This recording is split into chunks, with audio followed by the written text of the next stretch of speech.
روشنی میں چلے، روشنی میں چلے۔ جی ناظرین، میں آپ کی میزبان سیری شروفن ایک نئے ایپیسوڈ کے ساتھ ایک بار پھر آپ کی خدمت میں حاضر ہیں۔ جس طرح سے آپ جانتے ہیں، ہم مکاشفہ کی کتاب جو کہ نبوتی کتاب ہے اس کا مطالعہ کر رہے ہیں اور ان باتوں کو سیکھ رہے ہیں جو جلد ہونے والی ہیں۔ آج ایک بار پھر میرے ساتھ محترم عالی جناب پادری عزیز انور صاحب ہیں۔ پادری صاحب، آج کے اس ایپیسوڈ میں آپ کو خوش آمدید کہتی ہوں۔ بہت شکریہ سیرش، آپ نے مجھے دعوت دی تاکہ میں آؤں اور ہم سب مل کر پاک کلام کی ان انتہائی پوشیدہ باتوں کو روح القدس کی رہنمائی میں سیکھے۔ جی، اور خدا کا شکر کرتا ہوں کہ اس نے ہمیں موقع دیا ہے کہ ہم جو کچھ سیکھیں ان کو دوسروں تک پہنچا سکیں۔ تو اس بات کے لیے میں آپ کے ادارے کا اور آپ کی ساری ٹیم کا بے حد شکر گزار ہوں۔ جی، خداوند کا شکر ہو۔ پادری صاحب، ہم نے گزشتہ ایپیسوڈ میں فلدلفیا کی کلیسیا کے بارے میں سیکھا اور میرا ایمان ہے ناظرین نے بڑی برکت پائی ہوگی۔ آج ہم لودیکیا کی کلیسیا کے بارے میں سیکھیں گے۔ تو اس کا سوال کرنا چاہوں گی کہ ہم روزانہ کسی کی دعا کے بعد یا جب خود دعا کرتے ہیں تو اختتام پر آمین کہتے ہیں۔ مکاشفہ کی کتاب کے اس حصہ میں 14ویں آیت میں آمین کو بطور المسیح کے نام کے ساتھ استعمال کیا گیا ہے یا لقب کے طور پر۔ تو میری گزارش ہے کہ المسیح کس طرح سے آمین سچے اور برحق ہیں، اس کے متعلق بتائیے گا۔ ہاں، بہت اچھا سوال کیا ہے آپ نے، لیکن اس سے پہلے کہ ہم آمین اور برحق اور سچا گواہ جو اس کے مسیح خداوند نے اپنے لیے خود القاب استعمال کیے ہیں، ہم ان کے بارے سیکھیں، میں یہ سمجھتا ہوں کہ ہم تھوڑا سا مختصراً اس لودیکیا کی کلیسیا کے پس منظر کو دیکھیں گے جی، تو پھر یہ سوال جو ہے اس کا جواب بڑا آسان ہو جائے سمجھنے میں آسانی ہو جائے گی۔ ہاں جی، لودیکیا جو ہے یہ یونانی زبان کا لفظ ہے جی، اور اس کا مطلب ہے، اگر ہم ایک لفظ میں کہیں تو ہم کہہ سکتے ہیں کہ اس کا مطلب ہے خود فریبی میں مبتلا کلیسیا یا برگشتہ کلیسیا۔ صحیح۔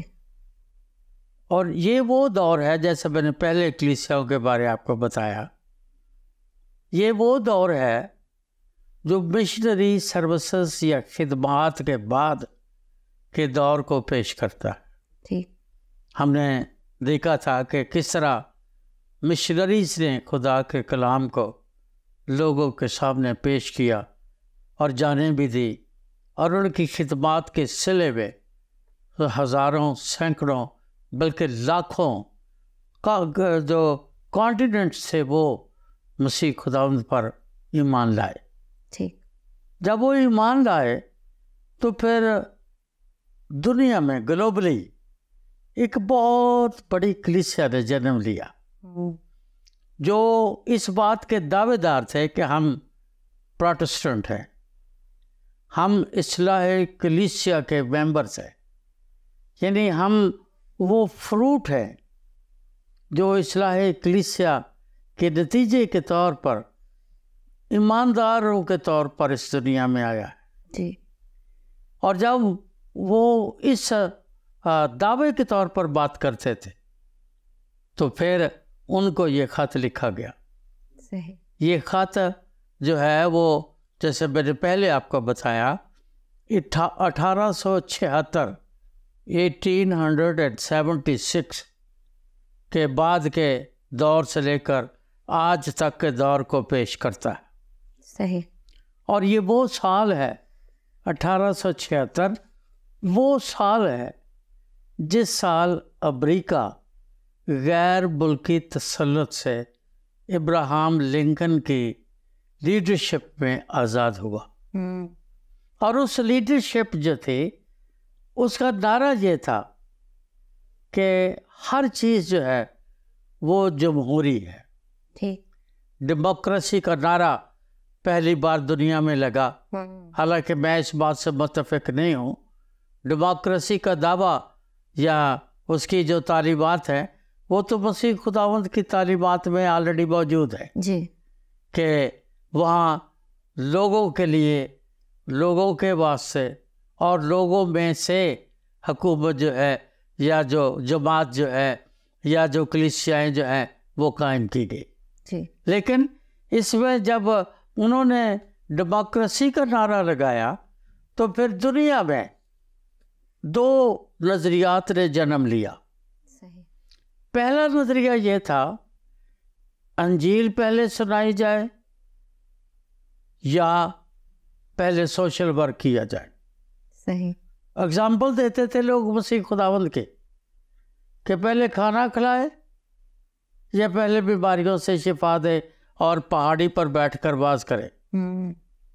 تو چونکہ خداوند یسوع نے یہ نمونہ یا یہ اگزامپل سیٹ کی تھی، اس لیے جب یہ دور آیا جسے ہم لودیکیا کی کلیسیا کا دور کہہ سکتے ہیں، تو پھر یہ ایک نظریہ دنیا میں قائم ہو گیا کہ پہلے لوگوں کو سوشلی اپ لفٹ کریں، اخلاقی طور پر اپ لفٹ کریں، انہیں اکنامکلی اپ لفٹ کریں، انہیں اسکول، کالج، یونیورسٹیز، ہاسپٹلس دیں، ان کی کالونیز بنائیں، ان کو بزنس کرنے کے ڈھنگ سکھائیں، وہ بزنس کریں، اور جب وہ خود کفیل ہو جائیں گے تو پھر وہ از خود خداوند کی طرف واپس آ جائیں گے یا خداوند کو قبول کر لیں گے.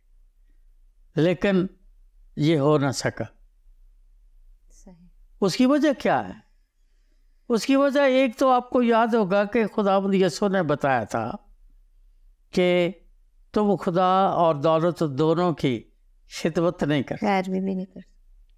اب یہ جو لودیکیا تھا، یہاں سب سے پہلے بینکنگ کونسل قائم کی گئی. ٹھیک. یہ امیر ترین شہروں میں سے ایک شہر تھا. صحیح. یہاں وہی بزنس اور اون رنگنے کے کارخانے اور چمڑا رنگنے کے کارخانے، اور یہاں یہودی مسیحی جو بھی تھے ان میں کوئی بھی غریب نہیں تھا. مزے کی بات یہ تھی صحیح. چونکہ وہ بڑے دولت مند شہر یا ملک یا کلیسیا سے تعلق رکھنے والے لوگ تھے، تو ان کے لیے یہ ایک بہت بڑی آزمائش تھی کہ وہ یہ سمجھتے تھے کہ اگر ہمارے پاس دولت ہے تو پھر سارے کام ممکن ہیں. ٹھیک. ہم اگر دولت مند لوگ ہیں تو جو امپاسبل ہے ہم اس کو پاسبل بنا سکتے ہیں. اور یہ سوچ لودیکیا کی کلیسیا میں چھوٹے سے بڑے تک مضبوط ہو چکی تھی. لوگ بالکل ایسے ہی سوچتے تھے، اور وہ چونکہ اس طرح سے سوچتے تھے اس لیے وہ یہ سمجھتے تھے کہ ہم اس دنیا میں اس ایمان کے وہ رکھوالے ہیں جو نہ صرف دولت مند ہے بلکہ اپنی دولت سے اپنے ایمان کی تشہیر، تبلیغ اور بشارت بھی دے سکتے ہیں. خداوند یسوع جب ان سے یہ بات کرتے ہیں، یہ خط جب ان کو لکھتے ہیں تو وہ کہتے ہیں کہ وہ اپنا تعارف وہ جب کرواتے ہیں وہ کہتے ہیں کہ وہ جو آمین ہے، جو سچا ہے، جو برحق ہے، اور صرف برحق نہیں ہے، برحق گواہ ہے اور خلقت کا مبدأ ہے. یہ چار جو لقب ہے مسیح خداوند نے استعمال کی ہے، جی. جن میں سب سے پہلا لقب جو ہے کہ وہ جو آمین. جی. اب سوال یہ ہے، بالکل آپ نے صحیح پوچھا کہ ہم تو ہر روز آمین کہتے ہیں. کیا ہم آمین کے معنی جانتے؟ جب آپ آمین کہتے ہیں تو کیا ہم آمین کہنے والے لوگ جو ہیں کیا ہم آمین کے معنی جانتے ہیں؟ جو اکثر ہمیں صرف یہی پتہ ہے کہ آمین کا مطلب ہے جی میں ایسے متفق ہوں. ایسا ہی ہوں. اور اگر لودیکیا کی کلیسیا کا یہ نظریہ کہ خدا اور دولت دونوں اکٹھے چل سکتے ہیں یہ نظریہ ہے تو پھر ہم اس پہ تو آمین نہیں کر سکتے. ہمیں اس میں فرق کرنا پڑے گا کہ ان میں سچا کون ہے. صحیح. دولت سچی ہے یا خدا سچا ہے؟ حق میں کون ہے؟ کون ازلی اور ابدی ہے؟ دولت یا خدا؟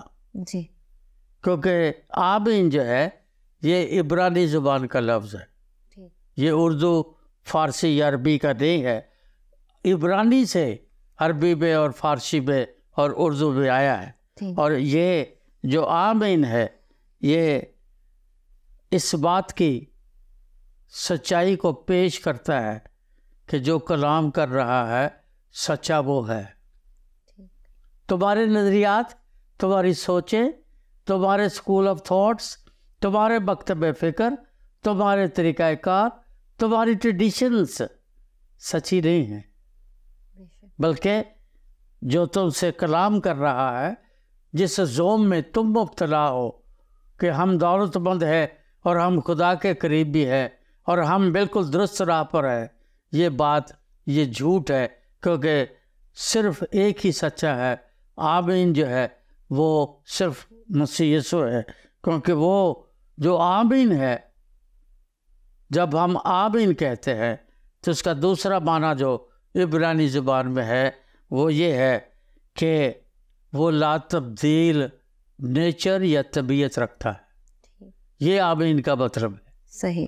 دوسرا معنی یہ ہے کہ وہ جو آمین ہے اس کی شخصیت، اس کا کردار، اس کے کریکٹرسٹکس جو ہیں وہ لا تبدیل طبیعت رکھتا ہے. اور اس بات سے ثابت ہوتا ہے کہ دنیا میں دولت ہو یا حسن ہو یا خوبصورتی ہو، بادشاہیاں ہوں، سلطنتیں ہوں، وہ ایک وقت آتا ہے ختم ہو جاتی ہے، لیکن وہ جو آمین ہے وہ نہ کبھی بدلا ہے نہ کبھی بدلے گا، اور وہ اس کے لا تبدیل ہونے کو پیش کرتا ہے.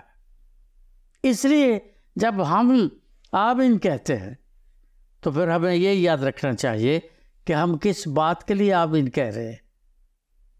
اگر تو ہم خداوند کو سچا مان کر، لا تبدیل مان کر، اس کی طبیعت اور فطرت کو ہم لا تبدیل مان کر دعا کے ساتھ آمین کہتے ہیں تو اس کی برکت فرق ہے.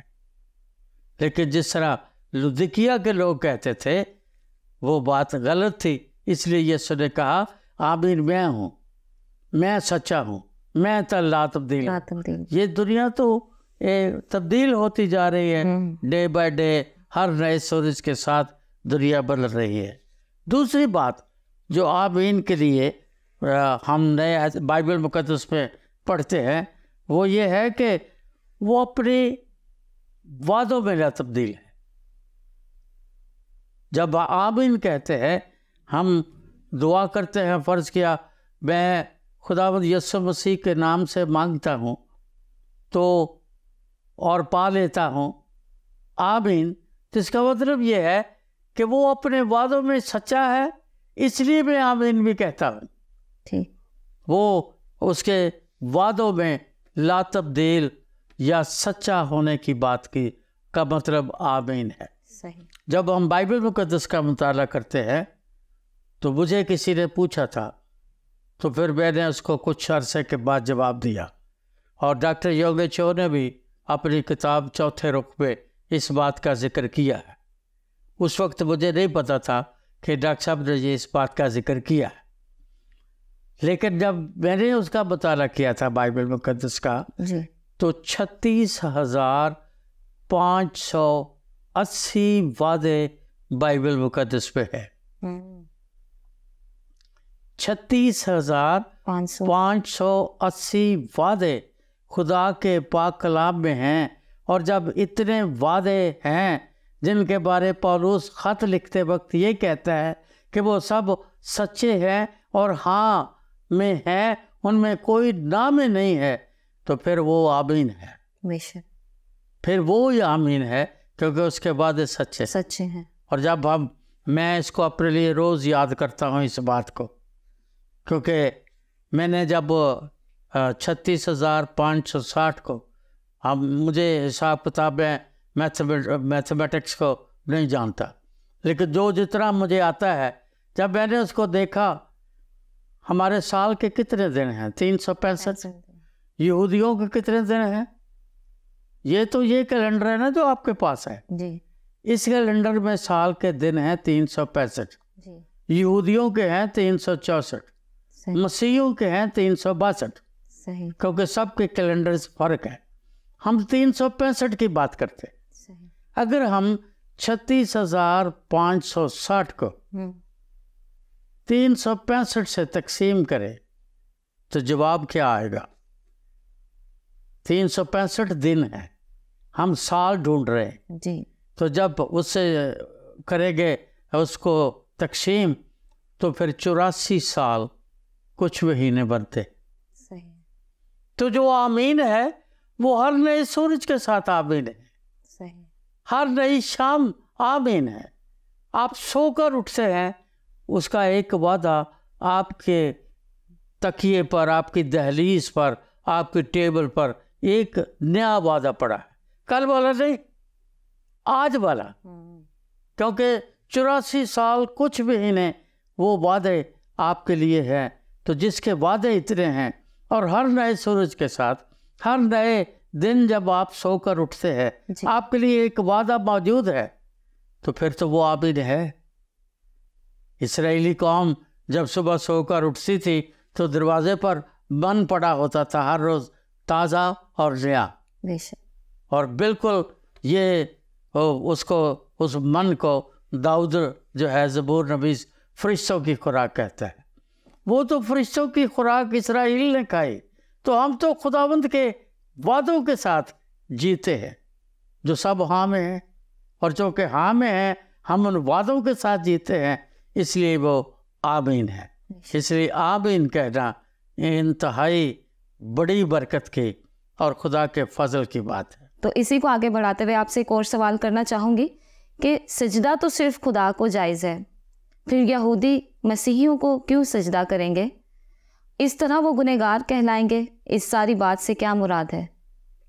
میں نے عرض کیا ہے کہ یہودی ہوں، اسرائیلی ہوں، دنیا کے کسی بھی مذہب اور مکتب فکر یا مسلک سے تعلق رکھنے والے جو لوگ ہیں، اگر وہ خداوند یسوع کو قبول نہیں کرتے جی اور اسے اپنی زندگی کا اختیار نہیں دیتے، اور اسے خدا کا بیٹا اور اسے خدا نہیں مانتے، اگر اسے خدائے ثالوث نہیں مانتے، اور اس کی پاکیزگی اور اختیار اور اس کی جو سوورینٹی ہے، بادشاہی ہے، جو اس کا انکار کرتے ہیں، وہ خواہ کسی بھی مذہب سے ہو، ایک وقت آئے گا کہ انہیں مسیحوں کو سجدہ کرنا پڑے گا۔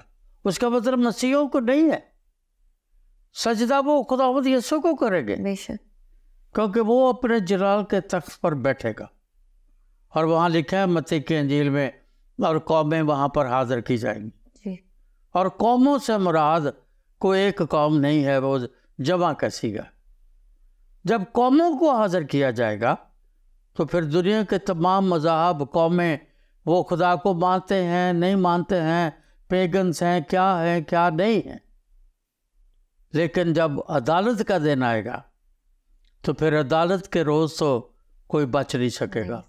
پادری صاحب، اگلا سوال آپ سے پوچھنا چاہوں گی کہ اسی آیت میں المسیح کو خلقت کا مبدا کہا گیا ہے، جو انگلش ترجمہ میں خلقت کی ابتدا بنتا ہے، لیکن یوحنا رسول کی یہ بات ان کی معرفت انجیل کے پہلے باب کی پہلی 14 آیات سے مختلف تصور پیش کرتی ہے۔ اس سے کچھ لوگوں کو ایسا محسوس ہوتا ہے کہ المسیح خود بھی خلقت کا حصہ ہیں۔ اس کے متعلق ہمیں بتائیں۔ آپ نے ایک ایسا سوال کیا ہے جس کے لیے عمر گزر جاتی ہے جی اس کو سیکھنے اور سکھانے میں، پر جو وقت ہمیں اجازت دے گا ہم اس پہ بات کریں گے۔ صحیح۔ خلقت کا مبدا، جس کو انگلش میں ابتدا کہا گیا ہے، اس میں اور خلقت کے مبدا میں فرق تو زبان کا ہے، اس کی قدرت کا کوئی فرق نہیں، صحیح۔ اس کی قدرت پر کوئی ضرب نہیں آتی۔ جی یہ ویسے ہی وہ لوگ جو خدا کے وجود کا انکار کرتے ہیں کسی نہ کسی صورت میں یا کسی نہ کسی طرح اپنے مکتب فکر کو وہ اس کی تبلیغ کرنے کے لیے ایسی سچائیوں کا یا ان پرنسپیلٹیز کا انکار کرتے ہیں۔ ابتداء کا مطلب کیا ہے؟ مبدأ کا مطلب کیا ہے؟ جی جب ہم انگلش میں کہتے ہیں کہ وہ ابتداء ہے، جب ہم عربی میں یا فارسی میں کہتے ہیں کہ وہ مبدأ ہے، جی فرق تو زبانوں کا ہے، صحیح، معنوں کا نہیں ہے۔ بے شک، جب ہم پیدائش کی کتاب اس کا پہلا باب اس کی پہلی ہی آیت کا مطالعہ کرتے تو وہاں لکھا ہے کہ خدا نے ابتداء میں زمین اور آسمان کو پیدا کیا۔ اب اس ابتداء کو شستہ زبان میں یا عربی یا فارسی میں یہ مبدأ کہہ دینے سے اس کے معنی تو نہیں بدلے، بالکل معنی تو وہی ہے جو مبدأ کے ہیں، ٹھیک، معنی وہی ہے جو ابتداء میں ہے۔ صحیح، اس کا مطلب یہ ہے کہ مقدس یوحنا رسول جب اس انجیل کو یونانیوں کے لیے لکھ رہا تھا یا اس کے مخاطبین جو تھے وہ یونانی تھے تو ان کو وہ یہی بتا رہا تھا، کیونکہ وہ یہ سمجھتے تھے کہ دنیا کی جو ابتداء ہے، جو آغاز ہے یا دنیا کا جو مبدأ ہے وہ افلاطونی فلسفی یا ان کے دیوی دیوتا ہے۔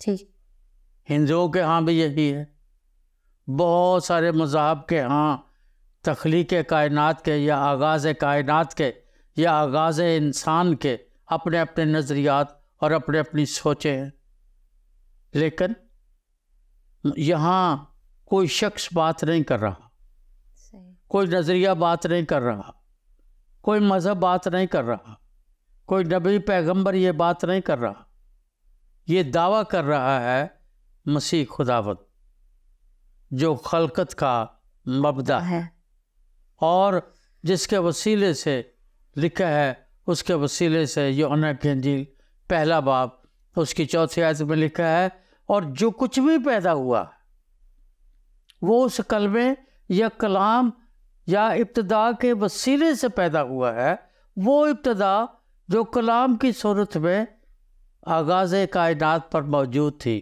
اور اس کے وسیلے سے اس آغاز سے اس ابتداء سے خدا نے دنیا کو تخلیق کیا۔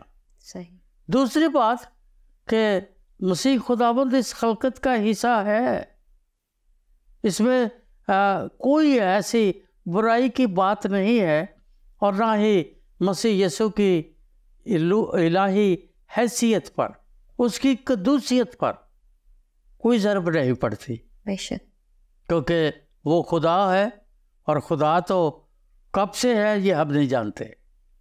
ہمیں تو صرف یہ پتہ چلتا ہے کہ ابتداء میں خدا نے زمین اور آسمان کو پیدا کیا۔ وہ ابتداء کیا ہے؟ یوحنا کے انجیل میں اسے خدا کا کلام کہا گیا ہے اور وہ کلام مسیح یسوع ہے، جی، لیکن وہ خلقت کا آغاز یا مبدأ جو ہے وہ کب سے ہے یہ کوئی نہیں جانتا۔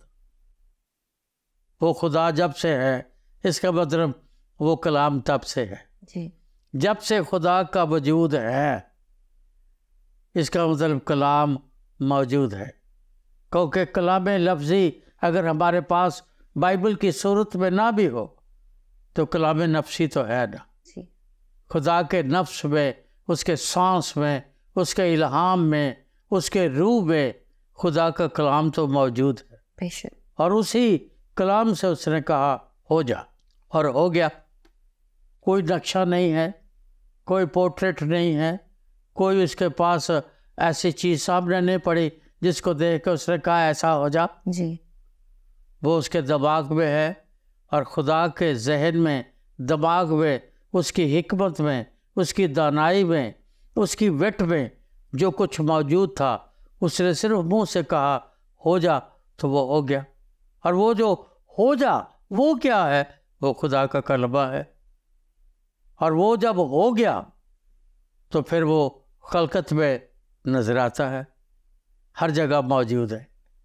افلاطونی فلسفی میں یہ فلسفہ ہے کہ دنیا کی ہر چیز جو ہے یہ چونکہ کلمے سے بنی ہے، اس لیے یہ سب خدا کے بیٹے اور بیٹیاں۔ اور دیگر مذاہب میں بھی میں نے ان باتوں کو پڑھا ہے کہ وہ کہتے ہیں کہ چونکہ یہ سب کچھ اس کے کلام سے پیدا ہوا ہے، اس لیے یہ اس کے بیٹے اور بیٹیاں ہیں۔ وجہ کیا؟ اس کی ریزن کیا دیتے ہیں؟ اس کی ریزن یہ دیتے ہیں کہ یہ اس کے کلام سے ہے۔ صحیح۔ کہ چونکہ کلام جو ہے اس کے زبان سے نکلا، اس کلام میں اس کا سانس ہے، اس میں اس کا نفس ہے، اس لیے درخت، چونٹیاں، پھل، پودے، حیوانات، نباتات، یہ سب اس کے بیٹے اور بیٹیاں ہیں۔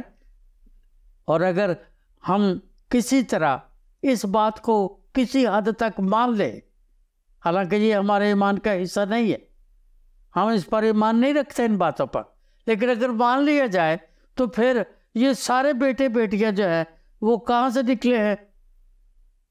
کن سے۔ اور کن کیا ہے؟ خدا کا کلام ہے۔ اور بیٹے کا یا بیٹی کا مطلب بھی کیا ہے؟ نکلا ہوا۔ صحیح۔ اس کا مطلب یہ ہے، اور اگر یہ کائنات اس کے کلمے سے، کلام سے نکلی ہے تو پھر ٹھیک ہے، پھر وہ خلقت کا مبدا ہے۔ اس کا مطلب اس سے پہلے کوئی خلقت نہیں تھی۔ اور بائبل بتاتی ہے جس دنیا میں سب سے اہم اور بڑی الہامی کتاب بائبل ہے، جو سب سے پہلے لکھی گئی الہام کے طور پر، جو موسیٰ کی معرفت جو خدا نے لکھوایا، اس میں اس نے خود بتایا کہ ابتدا میں کلام تھا اور وہ خلقت کا مبدا بنتا ہے اور خلقت کا مبدا ہے۔ ہم مانیں یا نہ مانیں یہ ہماری مرضی ہے، لیکن ہمیں ماننا پڑے گا کہ اس کے کن کہنے میں اس کا سانس، اس کا دم، اس کا روح، پاک روح اور اس کی قدرت موجود تھی، جس کے وسیلے سے سب کچھ پیدا ہوا۔ اس لیے وہ خود بھی مخلوق ہے، کیونکہ وہ انسان بن گیا، اور انسان بن کر وہ اس دنیا میں رہا، لیکن بے گناہ رہا۔ بے شک۔ تھینک یو پادری صاحب، بڑی خوبصورتی کے ساتھ آپ نے اس سوال کا بھی جواب دیا۔ یقیناً ناظرین آپ نے بڑی برکت پائی ہوگی، اور میں سمجھتی ہوں کہ دنیا کے لیے تو شاید یہ بیوقوفی کی باتیں لگتی ہوں گی، لیکن ہم مسیحیوں کے لیے، ہم ایمان لانے والوں کے لیے یہ قدرت کی باتیں ہیں، یہ زندگی کی باتیں ہیں، یہ برکت کی باتیں ہیں۔ باتیں تو اور بھی بہت سی ہیں، لیکن وقت ہمیں اجازت نہیں دے رہا، لہٰذا آج کے اس ایپیسوڈ میں مجھے اور پادری صاحب کو اجازت دے۔ خدا حافظ۔ آؤ ہم خداوند کی روشنی میں چلے،